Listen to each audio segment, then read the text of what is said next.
اور شناختی کارڈ دیکھ کے ان کو گولیاں مار دی گئیں. ان میں سے 5 کا تعلق شاید کراچی سے تھا, ایک کا ملتان سے تھا, میرے شہر سے تھا. افغانستان جو لاجسٹک ٹرک اور کچھ اور چیزیں جا رہی تھیں ان گاڑیوں کو نظر آتش کیا گیا. مستونگ میں بھی دہشت گردی کے واقعات ہوئے, متعدد گاڑیوں کو نظر آتش کر دیا گیا. مستونگ کے ڈپٹی کمشنر نے جو کل رپورٹ کیا تھا اس میں یہ تھا کہ ناکہ بندی کی گئی مستونگ شہر کے اندر. پولیس کا جو ڈپارٹمنٹ ہے کاؤنٹر ٹیررزم ڈپارٹمنٹ, اس کے ASI کو قتل کر دیا گیا اور ایک اہلکار زخمی ہوا.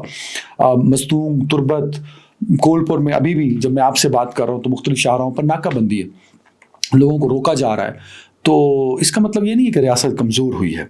اس کا صرف اور صرف مقصد اس کے پیچھے جو وجوہات ہیں وہ یہ ہیں کہ شاید اب بہت ہو گیا ہے, اب شاید ریڈ لائن کراس ہو چکی ہے. اور جو موجودہ قیادت ہے انہوں نے بڑے واضح طور پہ کہا ہے کہ وہ جو پالیسی ہم نے 6 سال رکھی, جو سابقہ 6 سال تھے, وہ پالیسی اب نہیں ہوگی. مذاکرات نہیں ہوں گے.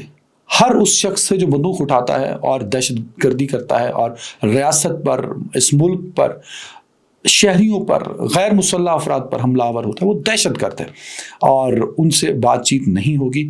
ایک باقاعدہ آپریشن ہو سکتا ہے وہ اناؤنس کر دیا جائے اور یہ بھی ہو سکتا ہے کہ نہ اناؤنس کیا جائے, لیکن میری اطلاعات یہ ہیں کہ شاید ایک اناؤنسڈ آپریشن باقاعدہ پورے بلوچستان میں شروع کیا جائے گا اور اس کے بعد کچھ کارروائیاں جو ہیں وہ سرحد پار بھی کی جائیں گی اور ٹارگٹ کیا جائے گا BLA کی لیڈرشپ کو, بشیر زیب اور رحمان گل جو کہ ماسٹر مائنڈ تھا ہے اس جعفر ایکسپریس کا, اس کے خلاف ایک بڑی کارروائی, ساری لیڈرشپ کے خلاف بڑی کارروائی ہو سکتی ہے.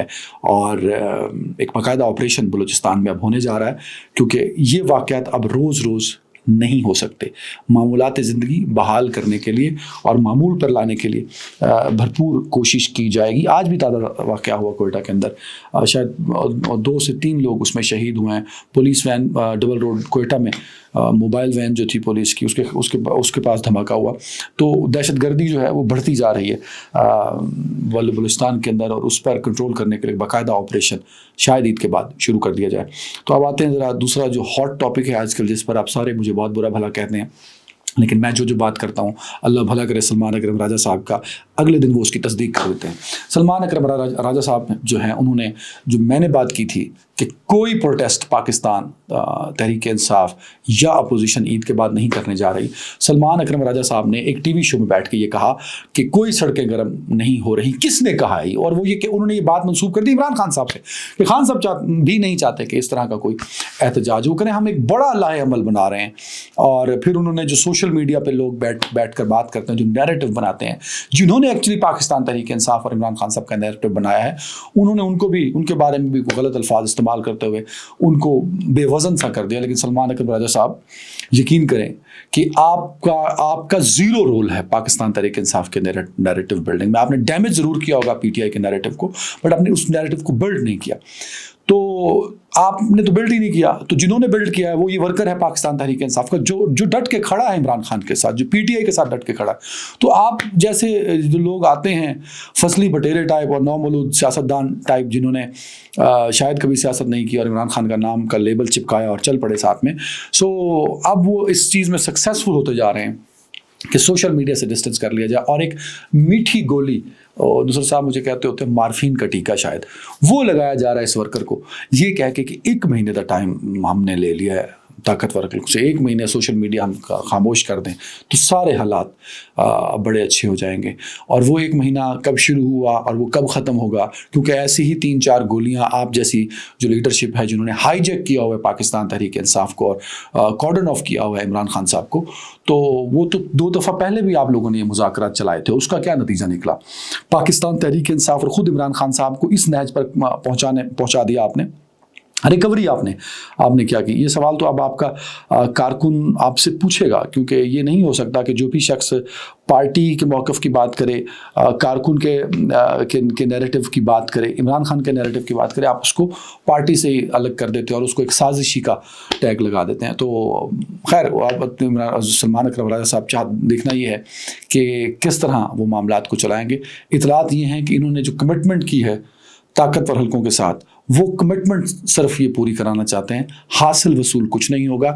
اور اطلاعات یہ بھی ہیں کہ سلمان اکرم راجہ صاحب اور علیمہ خان صاحبہ کو بھی انہوں نے رام کیا ہوا ہے کہ معاملات ہم سیٹل کرنے لگے ہیں۔ اب یہ معاملات کیا واقعی سیٹلڈ کر پائیں گے؟ تو اس کا جواب ہے نہیں، کیونکہ آپ میں اتنی تڑ ہی نہیں ہے کہ آپ طاقتور حلقوں سے بات کرتے ہوئے عمران خان صاحب کے ساتھ انگیجمنٹ کرا سکیں۔ یہ آپ نہیں کرا سکتے، آپ صرف وقت ضائع کر رہے ہیں عمران خان صاحب کا، اور آپ عمران خان صاحب کو اور پاکستان تحریک انصاف کے ورکر کو صرف نقصان پہنچا رہے ہیں۔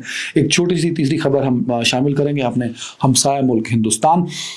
ہندوستان شاید بدنام ہو چکا ہے پوری دنیا میں کہ شاید جتنے جاسوس را کے اور ہندوستان کے انٹیلیجنس ایجنسیوں کے پکڑے گئے ہیں، اتنے کسی اور ملک کی انٹیلیجنس ایجنسیوں کے نہیں پکڑے گئے۔ امریکہ میں یہ پکڑے جاتے ہیں، کینیڈا میں یہ پکڑے جاتے ہیں، قطر میں یہ پکڑے جاتے ہیں۔ تو اب ایک تازہ جاسوس جو پکڑا گیا ہے، خیر اس کو بھی 3 مہینے ہو چکے ہیں، امیت گپتا اس کا نام ہے، 3 ماہ سے قطر کی جیل میں یہ قید ہے۔ اب اس کے پیرنٹس بھی اس کو ملنے گئے تھے تو فیملی والے ان کو بھی نہیں ملنے دیا گیا۔ اس پر الزام یہ ہے کہ کسی غیر ملک کے لیے جاسوسی کر رہے تھے یہ صاحب، جو کہ آئی ٹی ایکسپرٹ اپنے آپ کو بتایا ہوا تھا انہوں نے۔ قطر کی سیکیورٹی داروں نے ان کو آئیڈینٹیفائی کیا اور پکڑ لیا۔ یہاں یہ یاد رکھیے گا کہ 2022 میں بھی 8 نیول جو سیکیورٹی اہلکار تھے انڈین نیوی کے، ان کو گرفتار کیا تھا جاسوسی کے الزام میں، اور ان پہ جاسوسی ثابت ہوئی تھی۔ وہ سب میرینز کا ڈیٹا لیک کر رہے تھے اسرائیل کو، اسرائیل کے لیے جاسوسی کر رہے تھے قطر میں رہتے ہوئے، اور پھر ان کو سزائے موت ہوئی۔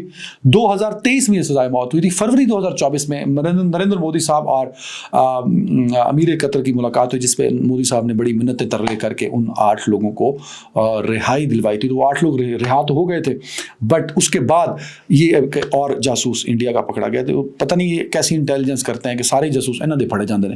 سو امریکہ میں بھی اس پر بڑی آواز اٹھ رہی ہے، جو سکھوں کو لے کے خاص طور پہ ٹارگیٹ کیا کینیڈا کے اندر اور امریکہ کے اندر کرنے لگے، لیکن پہلے آئیڈینٹیفائی ہو گئے۔ تو جو وہاں تنظیمیں ہیں وہ انڈین انٹیلیجنس اور خاص طور پہ را پر پابندی کا مطالبہ کر رہے ہیں، اور یہ مطالبہ زور پکڑتا جا رہا ہے۔ کینیڈا نے بھی اس بات کا اندیہ دے دیا ہے کہ انڈین انٹیلیجنس کینیڈین الیکشن کو بھی ہائی جیک کرنا چاہتے ہیں اور اس میں بھاری انویسٹمنٹ کر رہے ہیں، اور اس کے ثبوت انہوں نے 5i میں شیئر بھی کر دیے ہیں۔ 5i انٹیلیجنس ایک گروپ ہے، امریکہ، کینیڈا، برطانیہ اور آسٹریلیا اور نیوزی لینڈ اس میں شامل ہیں۔ آئی تھنک برطانیہ اور فرانس میں سے ایک ملک ہے، اب مجھے یہ چیک کرنا ہوگا، لیکن 5 ملکوں کی یہ اور بڑے ملکوں کی انٹیلیجنس شیئرنگ ہوتی ہے۔ تو دیکھنا یہ ہے کہ ہندوستان اپنے آپ کو اس امبیرسمنٹ سے کیسے بچائے گا۔ اپنا بہت خیال رکھیے گا۔ اللہ حافظ۔